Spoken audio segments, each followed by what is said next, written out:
Everyone and welcome to maths for mother. ये जो number है ये काफ़ी बड़ा नंबर है और ये जो नंबर है ये काफ़ी छोटा नंबर है। तो क्या कभी आपने सोचा है कि इतने बड़े नंबर को और इतने छोटे नंबर को हम कैसे लिखते हैं या कैसे पढ़ते हैं? How do we read and write such big numbers और सच स्मॉल नंबर्स? तो जो बिग नंबर्स होते हैं उसको हम स्टैंडर्ड फॉर्म में चेंज करते हैं। 1.5 into 10 to the power 14 kilometre. And अगर हम इसको चेंज करें स्टैंडर्ड फॉर्म में then 3.14 into 10 to the power -5 centimetre. तो ये जो हुआ ये आपका नंबर का स्टैंडर्ड फॉर्म में हम इसको चेंज कर लिए। तो यही आज के वीडियो का टॉपिक है। यहाँ देखिए नंबर 10 पर एक्सपोनेंट्स 14 एंड 10 एक्सपोनेंट -5।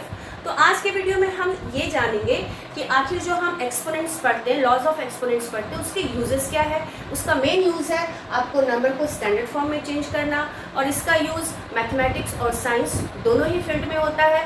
तो वीडियो में आगे हम इसे डिटेल में समझेंगे कि आखिर हम स्टैंडर्ड फॉर्म में लिखते क्या है, कैसे लिखते हैं और स्टैंडर्ड फॉर्म होता क्या है। लेकिन वीडियो शुरू करने से पहले यदि आप मेरे चैनल पर पहली बार आए हैं तो मेरे चैनल को सब्सक्राइब कर लें और वीडियो इन्फॉर्मेटिव लगे तो लाइक और शेयर जरूर करें। तो शुरू करते हैं आज का वीडियो। अगर हम किसी नंबर को x into 10 to the power n के फॉर्म में लिखते हैं where x is a decimal number and value of x is greater than equal to 1 and less than 10 and n is an integer okay. अगर किसी number को हम x into 10 to the power n के form में लिखते हैं where x is a decimal number whose value is greater than equals to 1 and strictly less than 10 and n is an integer means both plus or minus दोनों ही हो, then number is said to be in standard form. For example 1.25 into 10 to the power 6, 3.14 into 10 to the power -5।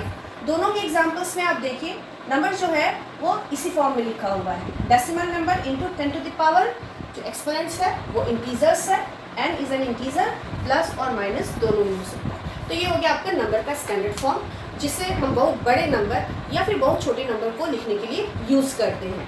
अब इसका method क्या है, इसके rules क्या है, उसे हम सीखते हैं। ये है हमारा नंबर, इसे हमें लिखना है स्टैंडर्ड फॉर्म में। तो स्टैंडर्ड फॉर्म में लिखने के लिए पहले हम क्या करेंगे कि नंबर जो है वो लिख लेंगे और नंबर के बाद जितना जीरो है उसको काउंट कर लेते हैं। 1 2 3 4 5 6 7 8 9 10 11। सो 10 टू द पावर 11 जो नंबर है उसको लिख लेना है, बाकी जीरोस को एक्सपोनेंशियल फॉर्म में लिख लेना है। जितने टाइम्स जीरो है आप 10 पर एक्सपोनेंट्स उतना लिख लेंगे। यहाँ 11 टाइम्स है, 1 2 3 4 5 6 7 8 9 10 11। So 10 to the power 11। अभी भी स्टैंडर्ड फॉर्म में नहीं हुआ, स्टैंडर्ड फॉर्म में तो है बट ये नंबर डेसिमल नहीं है। जैसा मैंने पहले ही बताया कि ये नंबर क्या होना चाहिए, डेसिमल नंबर होना चाहिए जिसका वैल्यू 1 या उससे ज़्यादा होना चाहिए और 10 से कम होना चाहिए। इसलिए हमें डेसिमल लगाना होगा, यहाँ कहीं लाना होगा। ओके, यानी कितने डिजिट के बाद, 2 डिजिट के बाद। सो 6 2 5 यहाँ आप जीरो देंगे and into 10 to the power 2। जितने डिजिट के बाद राइट साइड से आप डेसिमल लगाएंगे 10 पर उतना ही पावर रेज कर लेंगे, एक्सपोनेंट्स उतना ही लिखेंगे। या हम 2 डिजिट के बाद ये अगर आप यहाँ देते डेसिमल तो 62.5 ग्रेटर देन 10 हो जाता, कंडीशन को सेटिस्फाई नहीं करता। और अगर हम यहाँ डेसिमल ले लेते तो वैल्यू लेस देन 1 हो जाता, वो भी कंडीशन को सेटिस्फाई नहीं करता। इसलिए हम डेसिमल को लेंगे यहाँ 6.25। अब ये जो डेसिमल नंबर है ये greater than 1 and less than 10 है, तो 2 डिजिट इधर आया तो इसलिए हम 10 टू द पावर 2 लिख लिए इंटू 10 एक्सपोनेंट 11। 6.25 10 जो बेस इक्वल है तो एक्सपोनेंट्स ऐड हो जाएंगे। मेरा लास्ट वीडियो एक्सपोनेंट्स से रिलेटेड सम्स और लॉस पर है, उसका लिंक मैं डिस्क्रिप्शन बॉक्स में डाल दूँगी, उसे एक बार आप देख लेंगे तो ये और भी आसान आपको होगा समझने में। And 6.25 into 10 to the power 13। तो ये हो गया आपका standard form of the number. तो ये तो हुआ कैलकुलेशन वाइज, लेकिन इन शॉर्ट अगर ऑब्जेक्टिव टाइप क्वेश्चन हो तो इसे हम इन शॉर्ट क्या करते हैं, इस तरह से रिमेंबर करते हैं कि हर नंबर के लास्ट में आपका डेसिमल होता है, कंसीडर करते हैं, हिडन होता है। अब यहाँ से आपको डेसिमल उठाकर लाना कहाँ है, यहाँ 6.25, 62.5 नहीं हो सकता क्योंकि वैल्यू जो है वो डेसिमल का वैल्यू ग्रेटर देन 10 हो जाएगा, यहाँ लाएंगे तो लेस देन 1 हो जाएगा, इसलिए डेसिमल आपको लाना यही है। तो यहाँ से हम डेसिमल को कहाँ मूव किए, इस डिजिट में। तो आप डिजिट काउंट कीजिए कितना डिजिट मूव किया, 1 2 3 4 5 6 7 8 9 10 11 12 13, so 6.25 into 10 to the power 13। आप इसको डायरेक्ट भी लिख सकते हैं।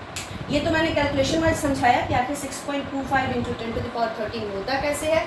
बट अगर ऑब्जेक्टिव टाइप क्वेश्चन हो और ये आपको मेथड समझ में आ जाए कि अगर राइट साइड डेसिमल है और हम लेफ्ट मूव करते हैं तो जितना डिजिट डेसिमल मूव करेगा 10 पर हम उतना ही पावर रेज कर लेंगे, एक्सपोनेंट्स उतना ही लिख लेंगे। डिफरेंट है। इस क्वेश्चन में पहले ही यहाँ डेसिमल आपको दिया गया है और इसे हमें स्टैंडर्ड फॉर्म में लिखना है। मीन्स यहाँ डेसिमल आपको यहाँ से कहाँ लाना होगा, यहाँ 3 के बाद 3.14, यहाँ नहीं ला सकते क्योंकि 31.4 ग्रेटर देन 10 हो जाएगा वैल्यू, और अगर आप यहाँ लाते हैं 0.3 तो लेस देन 1 हो जाएगा। तो डेसिमल आपको लाना यहाँ है। जब भी आप डेसिमल मूव करेंगे तो जो डेसिमल का नंबर बनेगा उसे हमें ध्यान में रखना है कि उसका वैल्यू ग्रेटर देन और इक्वल टू 1 और लेस देन 10 होना चाहिए। तो अब इसे हम कैसे चेंज करते हैं, पहले डिटेल में देख लेते हैं। जब हम डेसिमल को फ्रैक्शनल फॉर्म में लिखते हैं 314 डिवाइडेड बाई जितने डिजिट्स के बाद डेसिमल होता है उतना 0 लिखते हैं 1 पर। डेसिमल को जब हम फ्रैक्शन में चेंज करते हैं तो यहाँ डेसिमल कितने डिजिट्स के बाद है, 1 2 3 4 5 6 7, सो 1 2 3 4 5 6 7, नेक्स्ट 3 1 4। अब हम इसको डेसिमल में चेंज कर लेते हैं। तो डेसिमल में चेंज करने के लिए यहाँ पॉइंट लिए तो यहाँ क्या करेंगे 10 रेज़ टू पावर 2। सिंस यहाँ हम लोग 2 डिजिट के बाद राइट साइड से 2 डिजिट के बाद डेसिमल मूव किए तो यहाँ हम 10 पर 2 पावर रेज करेंगे एंड डिवाइडेड बाई ये आपका हो जाएगा 1 2 3 4 5 6 7, so 10 raise to power 7। Next 3.14 into 10 to the power 2, और ये एक्सपोनेंट्स ऊपर जाएगा तो ये हो जाएगा 10 टू द पावर -7। ये मैंने अपने लास्ट वीडियो में पूरे डिटेल में बताया हुआ है, आप उसे प्लीज़ ज़रूर चेक करें। और फिर यहाँ again 3.14 into 10 to the power, दोनों डेसिमल्स का सम ले लेंगे and 3.14 into 10 to the power 2 -7 -5, integers plus minus different sign में सब्ट्रैक्ट करेंगे और रिटर्न नंबर 7 के आगे माइनस है तो माइनस हो गया। तो ये तो हो गया आपका 10 टू द पावर -5। अब इसे हम डायरेक्ट कैसे सॉल्व करेंगे, तो अगर हम देखें तो यहाँ हम लेफ़्ट टू राइट जा रहे हैं। इससे पहले वाले क्वेश्चन में हम right to left decimal move कर रहे थे, इस क्वेश्चन में हम left to right decimal move करेंगे। और डेसिमल कहाँ लाना है आपको, यहाँ। तो कितने डिजिट आ रहा है 1 2 3 4 5, so 3.14 into 10 to the power -5। आप डायरेक्ट भी लिख सकते हैं। अगर आपको याद हो, समझ में आती हो बात, तो आप इसको डायरेक्ट भी यूज़ कर सकते हैं। अदरवाइज ऐसे डिटेल में भी आपको नॉलेज होना चाहिए कि आखिर हम लोग प्लस और माइनस का जो मूवमेंट है डेसिमल का वो कैसे हो। कुछ क्वेश्चंस हैं जिन्हें हमें स्टैंडर्ड फॉर्म में चेंज करना है। तो फर्स्ट क्वेश्चन में डेसिमल आपका यहाँ लास्ट में है, यहाँ से हम डेसिमल मूव करेंगे कहाँ 2.546 पर, ताकि वैल्यू जो है डेसिमल का वो लेस देन 10 हो।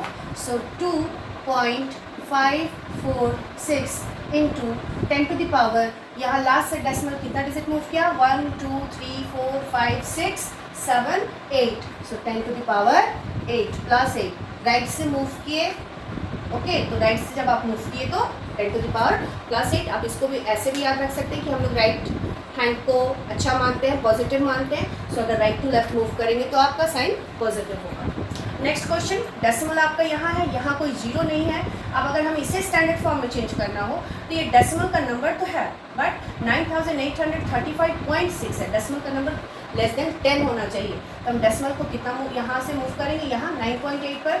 सो 9.8356 इंटू डेसिमल कितना डिजिट मूव किया left 1 2 3, so 10 to the power +3 right to left move किया है।